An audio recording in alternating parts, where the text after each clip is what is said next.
Preselio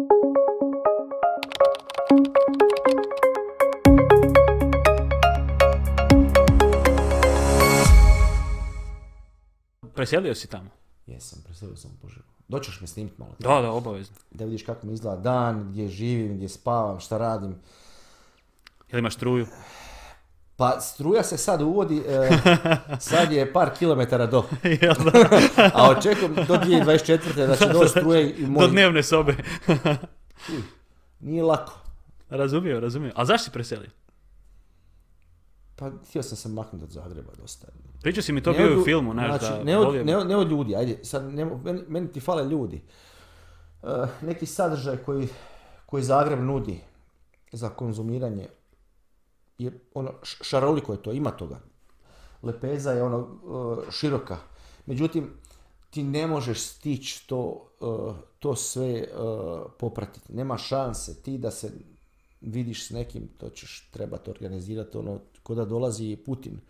Pa sad organizacija svega živog da se vidiš s nekim, da boraviš s njim pola sata, sat. Ja evo i sad sam bio s prijateljem s kojim volim komunicirati, kojeg rado slušam i ja i sad tebi kasnim jer sam htio malo još ostati tamo, ali ne mogu, moram doći tebi.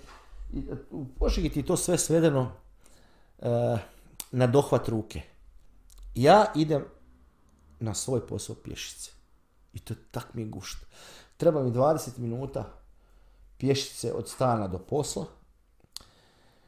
Na svom poslu pa dočekaš uvijek iste situacije, manje više džim, jedan, drugi ili treći. Imaš razne ekipe.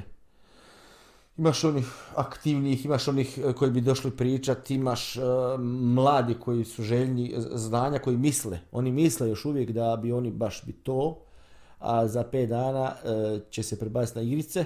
Da. Pa sa igrica kad im to dosadi će se prebaciti na nešto drugo i tako. Neki će ostati. Sito. Sve je to sito. Za mlade. Jel voliš taj posao? Da. Znaš da volim raditi s klincima pogotovo. Volim slušati te razne ideje. Malo ih volim usmjeravati. Reći im onako pošteno šta je dobro, šta nije dobro. Odnosno iz mog kuta bar. A imam nekog iskustva.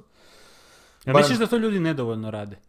Onako neki reality check, ali ljudski. Ne ono sad jel popljuvat nekog, nego jednostavno mu reći pa znaš zašto baš tako ili kako to da ovo misliš, ono, nešto malo ljudski preispitati. Pa dobro, neki to hladnije puno obavljaju. Dosta je tu ledeno, šturo, matematika. Samo je matematika u pitanju. Fali toga. Taj jedan touch fali ljudski. Ona opisna ocjena, a ne samo jedinica. Jel? Da, fali opisna ocjena.